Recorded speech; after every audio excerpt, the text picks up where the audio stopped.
Hey, good morning. Thank you, Katie.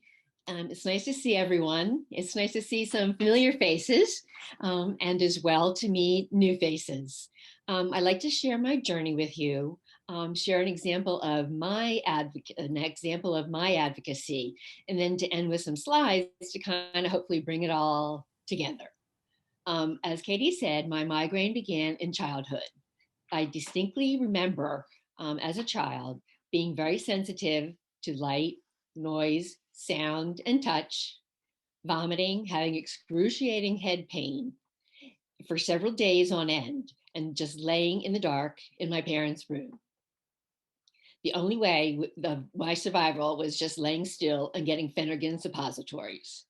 I was diagnosed with a stomach disorder because nobody knew about pediatric migraine way back when. And they said I had a headache from vomiting, not that I was vomiting from my headache. I remained episodic through my teen years and into college. I was managed with abortive medications and not yet on preventatives. Fast forward 20 years to one god awful night that I presented to my local level 3 center ER with a migraine like no other. I was aggressively managed and then referred to a renowned headache center. Since that night, as Katie said, my episodic migraine has become chronic, intractable daily, which means I'm not pain free. I have pain 24/7, 365. I have a migraine.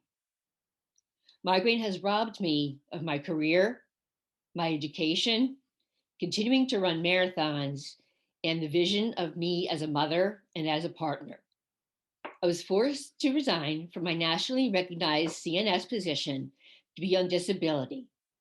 I was also then, at the same time, counseled out of school of a PhD program for nursing research. There's not a day that goes by that I don't miss my education and miss my career. I was lost. I felt alone. I had no self esteem, no worth, and no self value. Amidst all these crises, I was diagnosed with breast cancer. My worst day of breast cancer is nothing compared to a good day of migraine. I've been on over 40 medications in an attempt to manage my migraine attacks. I'm currently on a regime of daily preventatives, a laundry list, which include Nurtec, Ubrelvy, and Vyepti and ketamine.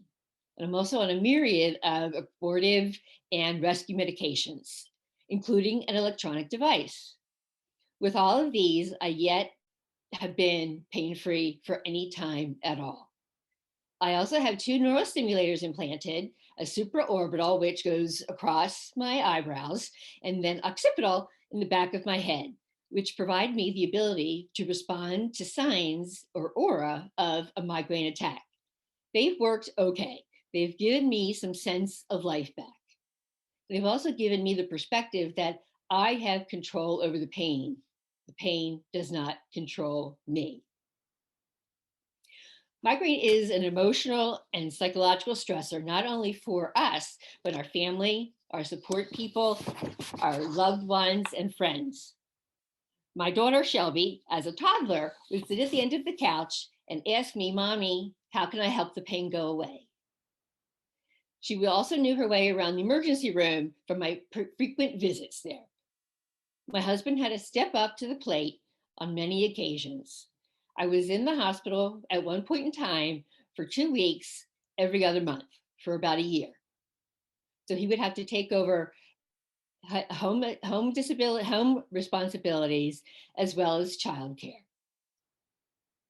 Loved ones and friends feeling the emotional response and stressors often feel helpless and guilt and feeling of powerless. I've been referred to as resilient, a pain warrior, a life warrior. I see myself as an advocate, mainly for those of us with an invisible disorder. Like Katie said, my aim is to make the invisible visible.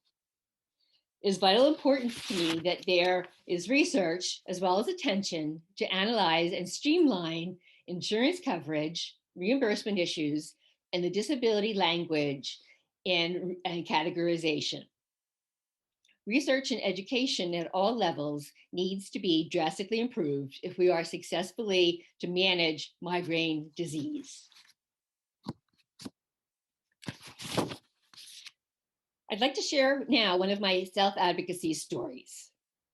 It was when my daughter Shelby decided to do a semester abroad in Greece. I was bound and determined to visit her. From the moment I found out that she was going to Greece, I said to my team, my medical team, I'm going. And from that moment, we started making a treatment plan. We had a treatment plan from the beginning of that time up until I went. So we had a treatment plan from the very beginning. We had a comprehensive treatment plan like the weeks before I left, the traveling days, and then a treatment plan while I was in Greece. And I have to tell you, they worked. Being part of my team and being my self-advocate with this is something that was important to my quality of life made my trip not only possible, but made me able to enjoy it. I was introduced to migraine through my headache specialist. For years, he would talk to me about the organization and its walk. But Shelby was a field hockey player, and of course, games were on weekends. So I was committed to traveling to field hockey games, and therefore didn't feel I had time or the ability to commit to the extent that I would expect myself. But then when Shelby stopped playing field hockey and graduated from college, I said yes when he kept badgering me.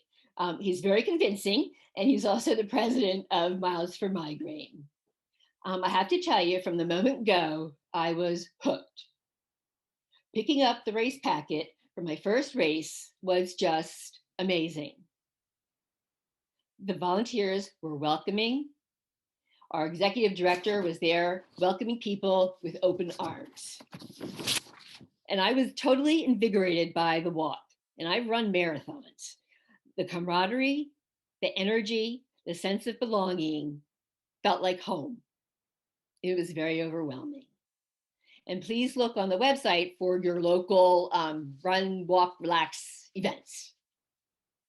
Okay, I'd like to share some of my thoughts via slides now. So I'm going to share my screen.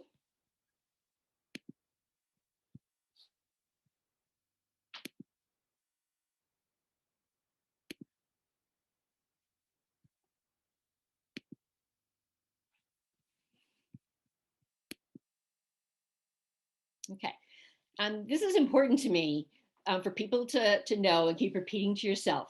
I am not migraine. I live with migraine disease. It may shape you, but it doesn't define you. Migraine is like a roller coaster ride. It takes you from this, which was at the end of my trip from Greece, arriving home. And actually, that is my baggage claim because they lost my baggage. So that was my baggage when I landed.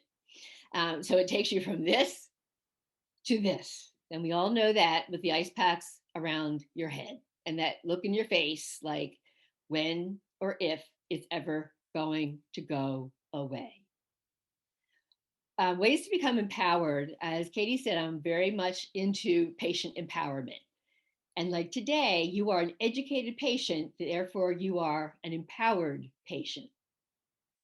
And from Move Against Migraine podcast, and that's available, and I recommend it to everybody. One of its physicians was quoted, "It's very important to empower our patients to take control within their own disease and their own self-care." And I think that's very well said, especially from a physician. Self-advocacy, I kind of broke up into three parts: passion, commitment, and being motivated. Really compiles your self-advocacy. And self-advocacy is learning to do things yourself, being able to get determination, requesting help when you need it, having a sense of responsibility, and educating yourself and others, which from today, hopefully you'll be able to continue to do that. You are the most important member of your caregiving team. You are your own best advocate. You know your body the best. It's your quality of life. So be your own best advocate and tell your story. Like Katie had mentioned, there is a opportunity on Miles for Migraine. If you go on the website and go to blog, there's an opportunity for you to tell your story because you'd be surprised who's watching and your journey may be inspired by you may inspire their story. So don't give up. We can address and end stigma. And I think we realize or have learned personally that there's migraine stigma around the corner every time. So if we educate patiently, advocate passionately, and inspire consistently, we'll help address at the end and end stigma and as well as share our stories. The connection is energy that created between people when they feel seen and heard and valued. This is the migraine Miles for Migraine community. As I said, I was hooked from the very beginning. The sense of community and warmth is throughout the organization, not only in the support groups, which you can register for on the website, but also at the Run, Walk, Relax events. There is no better way to become connected, to get that sense of esteem, that sense of worth, and not to feel alone any longer. Connecting through volunteering. I've been volunteering for about 2.5 years and would not have traded it for a moment, even during my worst migraine attack time. It has given me a wealth of self-worth and a wealth of friends. I have more people in my tribe, more support, and I have learned so much. There's opportunities for volunteering, as Katie said, through the Miles for Migraine website. So go to the website and go to volunteering, and there are many committees that you can join. The time commitment varies from 15 to 30 minutes a month to about 15 minutes per event.